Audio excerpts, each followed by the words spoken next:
Hello, welcome to this very festive edition of Art Alive Film, coming from a very glittery Odeon Liverpool 1. My name's Tony Lindsay. And my name's Tony Lloyd still. And boy, have we got a lot of films coming your way over the Christmas period, but for now, unfortunately, we're just going to cover two of them. That is The Night Before and Krampus. So, let's get things started.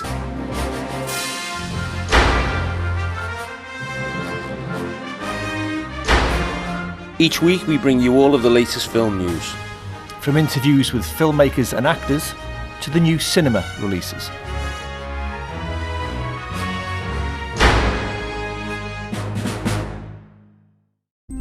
'Twas the night before Christmas, and all through the borough the children were snuggled, their presents wrapped thorough. But this tale's not about presents or Santa or ponies. It's about three dudes, three bros, three ride-or-die homies. Right, next up is one of our festive film frolics. I thought you were going to say favourites then. Yeah, I can only say that once, for obvious reasons. So, The Night Before. The Night Before. What did we think? We watched it tonight, but it's called The Night Before. What do we think? It's Jonathan Levine's kind of post-Slacker movie. Yeah. I suppose Belushi'd have been in it 20 years ago. Yeah. But you're familiar with Pineapple Express and the ilk. You'll know what to expect here. Here, your slackers are 30-somethings. You've got Seth Rogen, of course. Who for me is the best in it, but that's just me. Okay, Anthony Mackie and Joseph Gordon-Levitt, which I'm surprised to see in this kind of material, to be honest with you. I thought he'd kind of... I honestly do reckon if you're 16 onwards and you've got a couple of mates with you, I remember hanging around with like three mates. So if you're that way inclined, I think you're gonna love it. The humour's quite hard, isn't it? Yeah. It is quite very hard. Yeah. But it has this playing underneath it. It's your traditional Christmas message, which you pointed out, and I was too thick to get this, but there is a Scrooge, a Dickensian, very thinly smeared underneath it. Three ex-college buddies who, since 2001, when Gordon Levitt's parents were knocked down in a hit and run, have decided that they will act as their own family, as it were. So since 2001, these guys have met every Christmas Eve. And we kind of joined them on their last... This is the last one. This is their last Christmas night or Christmas Eve together. But the time, for the last few years, they almost trying to get to this famous or infamous mysterious party, the Nutcracker Ball. And they managed to get hold of three tickets miraculously enough. They stumble upon 3 tickets. So this is going to be the year. It is the Nutcracker Ball! Yes!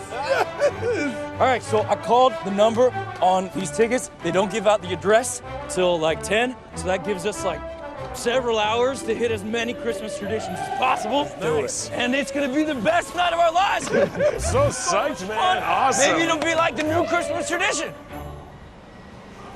I don't know if we're really replacing this with another tradition. That's a joke. That's a joke. Okay. Ice, give me some credit. Obviously, that was a joke. I am totally cool with I mean, obviously, he's joking. Definitely. Gentlemen, I got the sweaters. This one's for you. This is for you. Nice. Let's do this. Let's do it. Hey, as Tony said, the comedy is very broad. It's very basic at times. Very drug related. Very drug related. Lots of drug references and use. Hey, Miley Cyrus turns up, still doing rock James and ball. Franco turns up. There's quite a funny little cameo there. But listen, if you're going out with all your friends, it's a Friday night. It's Christmas. You're gonna be sitting there in hysterics, laughing. For us older ones, it's a little bit hit and miss for me. It's a generational thing. It was an old-fashioned message wrapped up in a really modern paper. But okay. But I think if you're in that mood, if you're of that age, you're gonna love it. I think I'm a bit too old. I'm a bit cynical. I found it a little cynical. Yeah, I'll have my usual 2 bottles of brandy. Yeah, indeed. You think he's joking, folks? timeless. I came in like a wrecking ball.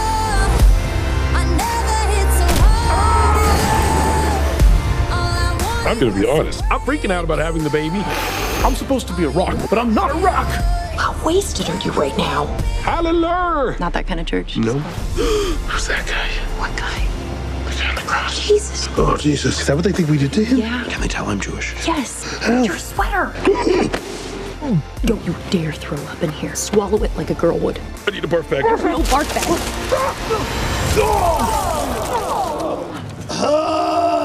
Is it still happening? It's still happening a little. We did not kill Jesus! We did not do that! I came in like a wrecking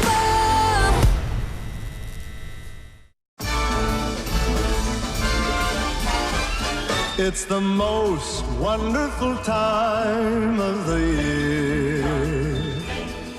With the kids jingle bells. Merry Christmas! Telling Looks like Martha Stewart threw up in here. This is delicious, honey. a little dry. Well, mine's delicious. Mine's dry. Do you want to trade? It's Christmas. It's Christmas. It's Christmas. with those holiday greetings and gifts.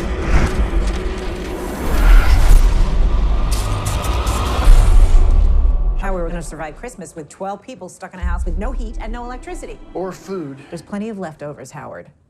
Beer it is. Who the is Krampus? Well, it isn't. It isn't what you get after too many mince pies. It isn't. Take a look at this if you want to know something of the myth of Krampus. Block your chimney. That's all I'm going to say. What was that? St. Nicholas is not coming. Instead, a darker spirit. His name is Krampus.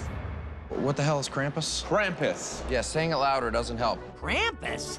Yes, Krampus, the demon of Christmas. You ready to see what Krampus looks like? Krampus despises all bad children. Grown men in Austria take it upon themselves to ensure the legend lives on by dressing as Krampus themselves. Krampus, Krampus, Krampus, Krampus, Krampus, Krampus. His name is everywhere. But who is Krampus? Born out of pagan folklore and embraced by ancient Germanic cultures, this fearsome companion of St. Nicholas punishes misbehaviors by swatting them with branches, putting them in a bag, and dragging them to hell. Bearing massive horns with hooves for feet, Krampus has terrified children for centuries. And now, he's coming to the big screen. Universal Pictures and Legendary Pictures present a new vision of this ancient legend.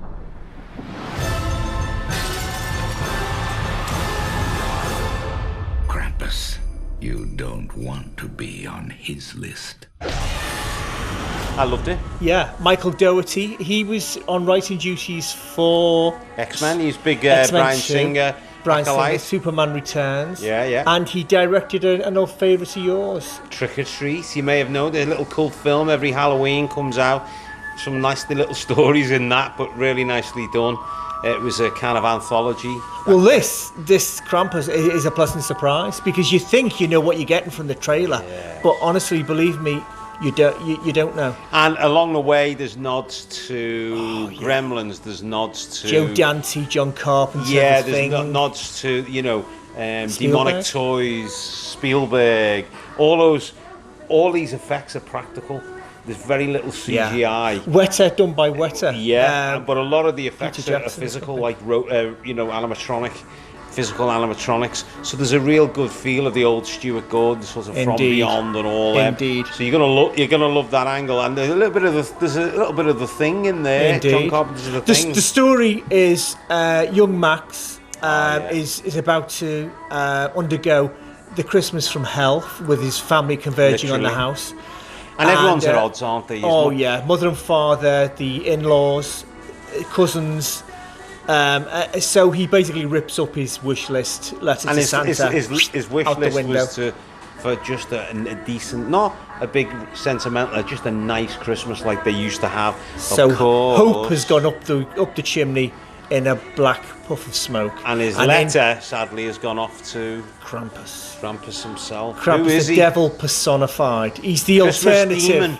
The alternative to Santa or Saint Nicholas. And he's not pretty. And he Neither pays is them a elves. visit. He pays them a visit, and it's a night before Christmas. It's you a will mixture remember. of like a real dark Twilight Zone. It's a mixture of all of that. But it's great. It's got balls. I'm allowed to say that. Oh, balls. Similar to what on the Christmas tree. But it's listed as a comedy. It's much more than that. There is there's well, a dark heart to this, oh, folks. I'll say. But it's if you like your entertaining. Christmas tale, not the usual. I mean, I still get disturbed by It's a Wonderful Life. I know it's your favourite Christmas film. I think it traumatises me until the end, of course. There is a heart to this, and that's what makes it Absolutely. work. It might be a dark heart, but there's heart. Some And- great performances: Tony Collette, Yeah, Tony Collette, Adam yeah. Scott, and of course MJ Anthony as Max, the young lad. Very good as well. And as Tony said, the effects are superb. So if you want a nice, nasty alternative to the Christmas story, this is the one for you. Krampus!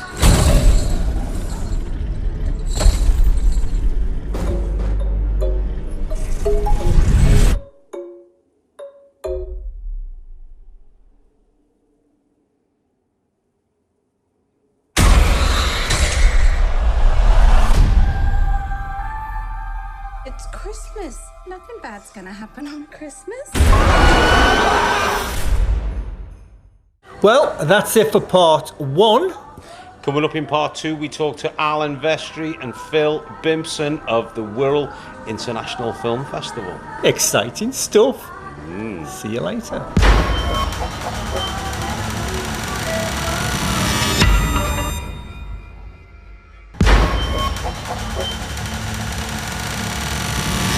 Welcome back to part 2. Interview time. This week we talk to Alan Veste and Phil Bimpson of the Wirral International Film Festival. This is good, folks. Take a look. Whiff! Are you messing? Okay, interview time now. We welcome back to our settee 2 of the stars of our very first show. Yes. Okay. In the studio. Mr. Alan Veste and Mr. Phil Bimpson. Guys, thanks for coming back on. Welcome. You're more than welcome. Tell us what's been going on in the last year for you two. I believe guys. it's been a busy one. Well, it's been really, really busy. Yeah. Last time we seen you guys was our 7th Wirral International Film Festival. That's right. Which was absolutely fantastic. It was indeed. And now we're coming up to our 8th International Film Festival. So it's almost a year since we've seen you people. It's gone fast. Oh, very fast. But we have an announcement to make where we're now amalgamating the Wirral International Film Festival into a new umbrella organisation called Liverpool International Film Festival. You heard it here first, folks. Yeah, a nice one. Liverpool Exclusive. International Film Festival incorporating WIF. Okay. So we'll be going county-wise, I guess, with our films. It'll expand the venues that we're going to actually be using. It's getting bigger and bigger, so... So does this mean that you'll utilise both sides of the river now? Yes, of course. Yeah, all Yeah. in one. So it's New York and New Jersey are joining up, you know. Yeah. The Wirral and Liverpool. So you'll be looking for new venues over here? Of course we will, yeah. Okay. Yeah. You're not getting a new tunnel dug, especially. No. Got that new helicopter now, haven't you? We've got the helicopter, you know. Of course. So you're still looking for the undiscovered talent on Merseyside? Well, it's not only Merseyside. isn't just Merseyside. We have undiscovered talent. It's global. It is literally global. Yeah. It's an international Worldwide, film yeah. festival. And the thing is, we're receiving film from the Far East, China, Sweden, which isn't the Far East, that's Europe, but it's quite... I don't know. My geography is rubbish. So we're getting fantastic documentaries, fictional movies. Yeah. We've just had a movie submitted, actually. I can't tell you too much about it because you'll have to see it in the festival, but it actually lasts about 1 minute, 5 or 6 seconds. It's very, very short, but the impact, boom, Great. boom. Is it been shot a particular way? Is it one take, can I ask? tell you. Or has it been post-produced, He's been not gonna edited? tell It's you probably got 2 anything. takes in it. Yeah, just about. Yeah, no, 2 little one, scenes. 2. Is this one of them? If you tell me too much, you're gonna have to put me down the lift shaft. I'm afraid so. But what it's done is it's opened up this little competition we're running. Right. Of 90-second short film. Fantastic. Which is a little section in our. Okay, well, tell us something about that then. Well, we're just putting it out there to all filmmakers. We're having a little competition to make a short within 90 seconds or under. And you'll obviously win it. The story can be anything. Anything. So, as long as it's a decent beginning, middle, and end. Yeah. You can't just put a camera on someone and go like, okay, wait 90 seconds and cut. Well, there's my idea out the window. But anyway, that's one of them things. So the idea is, as Alan has said, it's 1 minute 30 seconds. Okay, that's got to contain your titles, etc. Right. Okay, it's about any genre. It's a competition for the new Liverpool International Film Festival, which is incorporating the Wirral International Film Festival. I think you've got until 5 minutes before the show starts, which is the 18th and 19th of December. Okay, if you go on Liverpool Film Festival or Wirral International Film Festival websites, .co they are. If you so you've got addresses that we can flick up on the. So are these uploaded, or do you bring a hard copy along? You can either send or us either. A Vimeo? Do we do Vimeo? Yeah, we do Vimeo. Yeah. So you can send us a DVD. Okay, you can send us a pen drive. You can actually, if you get in touch with us via our website, you can actually send us a download, and we'll actually show downloads in our festival this year, you know. We're trying to really embrace all the different ways that people reproduce images, you know, so from VHS tapes, Super 8 film, 16mm, so whatever all it is. All formats are welcome. Yeah. If you transpose them onto a DVD. Onto a DVD. Yeah. I was going to ask about that. Yeah, but the crucial thing is, and this is the main thing, right?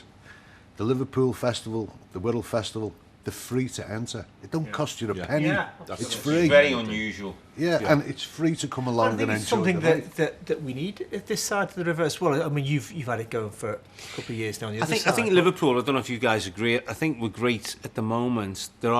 I'm not saying there's no film talent out there because I've met them. I know there are. Yeah. But the city's become a facilitator, haven't we, to other things instead of having its own core industry. And it should have. It should have its own. Well, of course, we've got the Edge Hill. Absolutely. The studio opening up in Edge Lane. Edge Lane, sorry. Yeah. In the old Vernon's building. But so that's a while away. But but it will hopefully contribute something. We hope. Might be. Did they try it once with Bryant and me, the warehouse? Yeah, did try that the once, Match Factory, wasn't it? Up in I did a film up there, and it seems to be happening, but for some reason, well, just. Colin McEwen did the same, didn't he? On the dock, off the dock road there on the bridge. That's he had a little studio going there, and then that fell by the wayside. There seems to be quite a bit of momentum behind this effort, though. So. Hopefully, yeah, absolutely. I know there was something about the soundproofing on the Bryant and May one wasn't quite right at the time.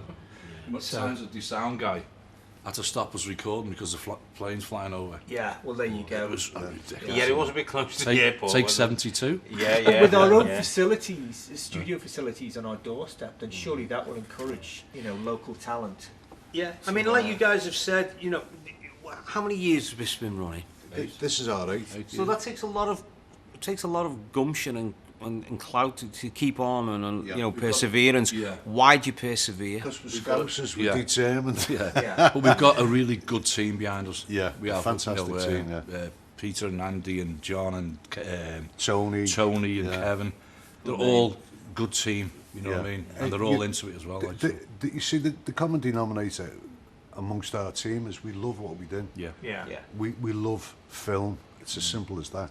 So we don't let anything be a barrier to stop us from putting on a festival.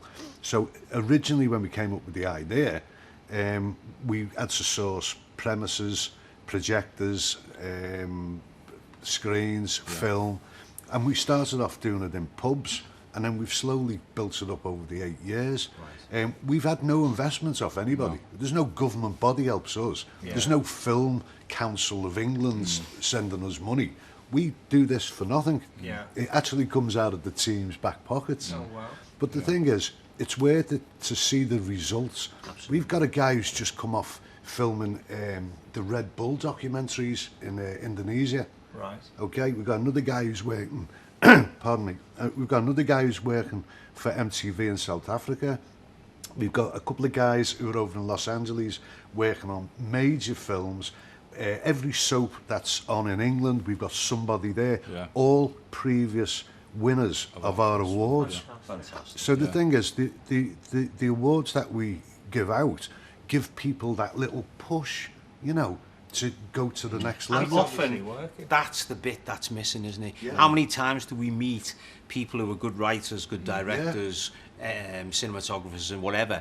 They need that break, don't So they? why should you have to pay? So many. Yeah, but why should you have to pay into a competition? Pay into a competition. Yeah. And you've already done all the hard work. So because there's no money involved with what we do, it's all based on the talent. Indeed. How good that script is, how good that film's Yeah. been directed, how good those actors are. Plus, it doesn't There's put no them money. off. It doesn't put them off entering the film if they think, I can't afford to put my Yeah, film in. absolutely. Well, so you can. And usually at that point when they've made a movie, you're at your most skint, aren't you? Yeah, of course you You're are. done Yeah. in It every stays way. on the shelf for years. So tell us again the dates when this is on. It's on the 18th and 19th of December over at our studios, the Vesman Studios, which are over the water, right by Seacombe Ferry. What time's it start now? I think it's between 5 and 11. 5 and 11 on the Friday, and the Saturday will probably be a little bit longer running from the afternoon, but the Saturday is actually the awards for last year's film festival. So we've got 3 nominations for each genre, so we hope everybody turns up. The 3 nominations for each genre in with a good chance of winning. We can't give any more details other than turn up and see what happens. And also, if you go to the website, liverpoolfilmfestival.co.uk, all the details are on there with the addresses. Right. Yeah, for submissions. You know, the submission details and stuff like that. Or Facebook, you know, Liverpool Film Festival. Well, guys, it has been an absolute pleasure catching up with you so two. much for coming back. Thanks, thank you, Great guys. Cheers. Cheers. All right. A lovely show as well, it's brilliant. Thank you very much. Well, that's it for this week. Coming up next week, we are going to be looking at Victor Frankenstein and Christmas, like the link, with the Coopers. Coopers. Until then, see you then.